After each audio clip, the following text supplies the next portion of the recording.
Selamat pagi, nama saya Susana Thea dari kelas Manajemen A3 Pagi. NIM 1810416677. Dosen pengampu Pak Adi Mursalin. Mata kuliah Analisis Lingkungan Bisnis. Di sini saya akan menjawab soal ujian tengah semester. Soal bagian A, jawaban yang pertama. Organisasi harus membuat dan memelihara prosedur untuk mengidentifikasi aspek lingkungan sebagai suatu sistem manajemen terdokumentasi. Standar mewajibkan suatu prosedur tertulis yang menjelaskan tata cara identifikasi aspek lingkungan dari dampak lingkungan yang diakibatkan oleh aspek lingkungan. Selayaknya, daftar aspek lingkungan ini harus membuat keseluruhan aspek lingkungan secara lengkap, baik dalam kondisi normal, abnormal, dan darurat. Seluruh komponen lokasi seperti bagian produksi, gedung perkantoran, gudang yang terletak di luar pagar, dan sebagainya. Aspek lingkungan diartikan sebagai bagian dari kegiatan yang berinteraksi dengan lingkungan. Sedangkan dampak adalah akibat dari suatu aspek titik. Dengan kata lain, ada hubungan sebab akibat antara aspek dan dampak lingkungan. Sebutkan dan jelaskan lingkungan yang diperhatikan oleh perusahaan dalam menjalankan bisnisnya. Dalam menjalankan bisnisnya, lingkungan yang harus diperhatikan oleh perusahaan, yang pertama lingkungan internal. Lingkungan internal atau internal environment merupakan faktor di dalam perusahaan yang dapat mempengaruhi sebuah aktivitas bisnis. Secara sederhana, faktor dalam lingkungan internal terdiri dari sumber daya, kapasitas perusahaan, keahlian utama perusahaan. Lingkungan eksternal. Lingkungan eksternal atau external environment merupakan faktor di luar perusahaan yang dapat mempengaruhi sebuah aktivitas bisnis. Secara sederhana, faktor dalam lingkungan internal terdiri dari ancaman produk serupa, ancaman produk pengganti, daya tawar dari pelanggan, daya tawar dari supplier, menjawab tantangan pesaing bisnis.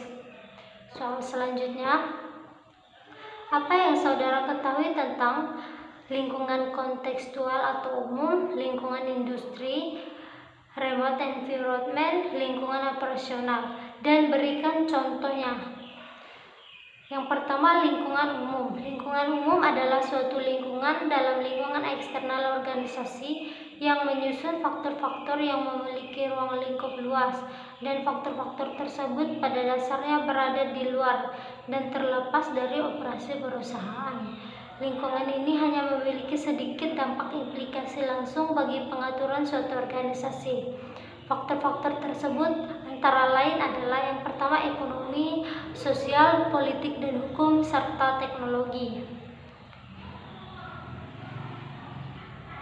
Sebagai contoh, bila ekonomi lesu dan proyek konstruksi menurun, seseorang kontraktor kemungkinan besar akan mengalami penurunan usaha. Tetapi kesuksesan seseorang kontraktor dalam merancang kegiatan konstruksi lokal tidak akan mampu mengangkat bisnis konstruksi secara keseluruhan.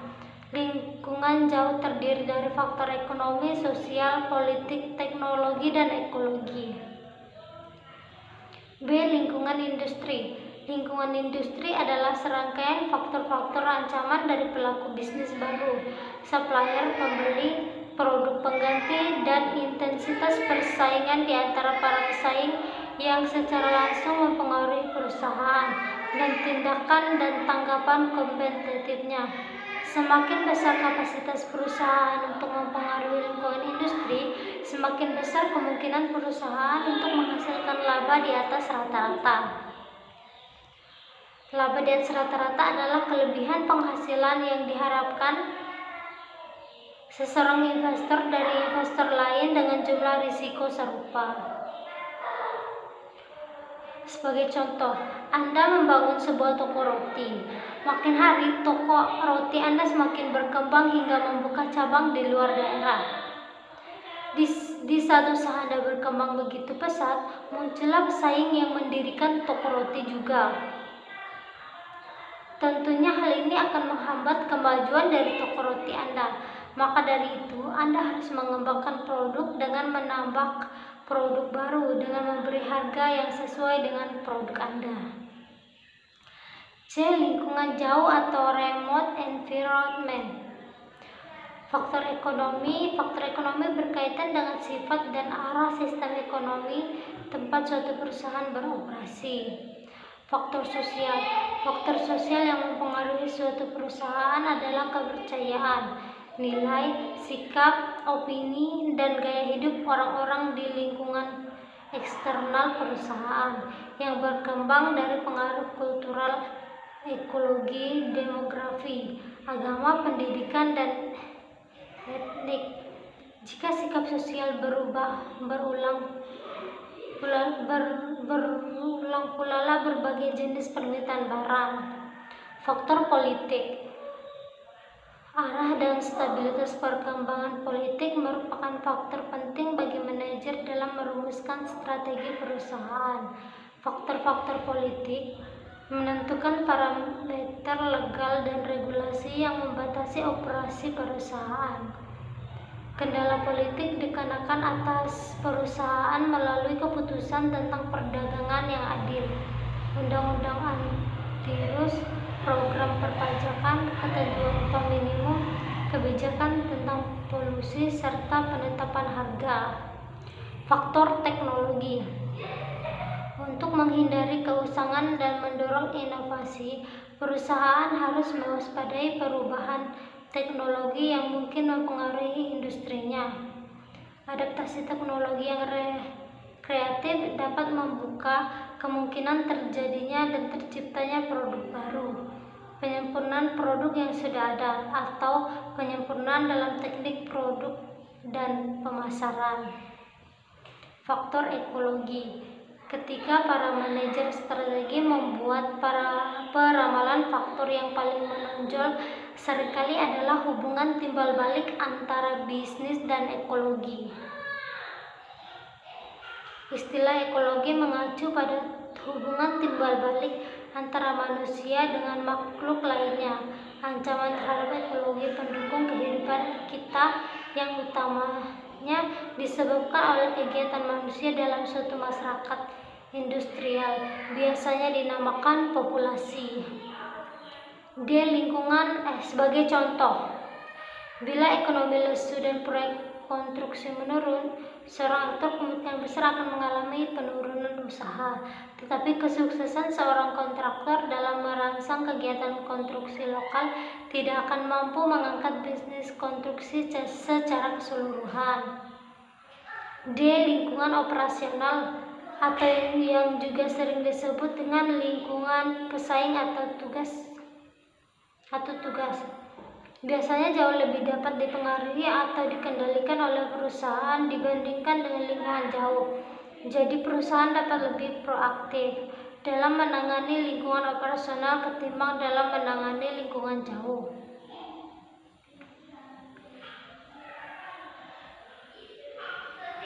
Faktor-faktor tersebut dapat diuraikan sebagai berikut. Yang pertama, posisi bersaing. Menilai posisi bersaing dapat meningkatkan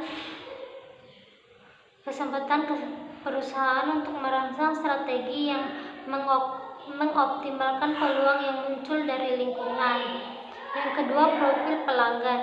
Pengembangan profil pelanggan dan calon pelanggan perusahaan meningkatkan kemampuan para manajernya untuk merencanakan operasi strategi, untuk mengantisipasi perusahaan besar pasar, dan untuk merelokasi sumber daya guna mendukung perusahaan pola permintaan.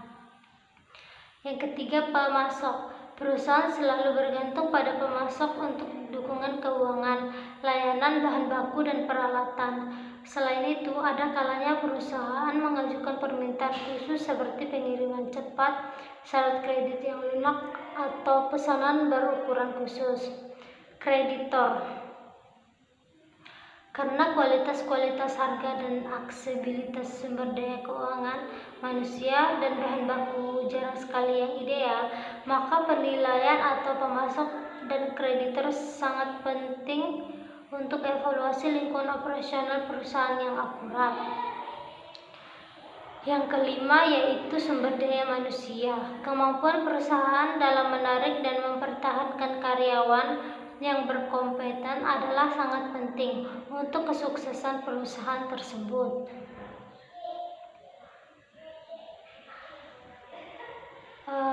Sebagai contoh, suatu usaha toko butik, dalam membuka dan menjalankan usaha, kita mengetahui dalam hal bersaing, kemudian pelanggan, pemasok, kreditur, dan sumber daya manusia. Jika semuanya sudah mencukupi, maka bersaing dengan toko lain bisa lebih mudah karena kita sudah mencukupi semua yang ada di dalam lingkungan operasional, baik dari tenaga, bahan baku.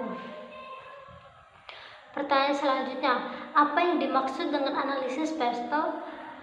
Analisis pestel atau pestel analisis adalah metode analisis yang digunakan untuk mengidentifikasi faktor-faktor eksternal yang mempengaruhi suatu organisasi. Pestel analisis dapat digunakan untuk mempertimbangkan faktor-faktor permasalahan eksternal, yaitu politikal, ekonomi, sosial, teknologi, legal, dan environment. Pestel adalah mnemonik yang dalam bentuknya diperluas menunjukkan P untuk politik, E untuk ekonomi, S untuk sosial, T untuk teknologi, dan L untuk hukum, dan E untuk lingkungan. Ini memberikan pandangan mata elang dari seluruh lingkungan, dari berbagai sudut pandang yang ingin diperiksa dan dilacak saat merenungkan ide atau rencana tertentu.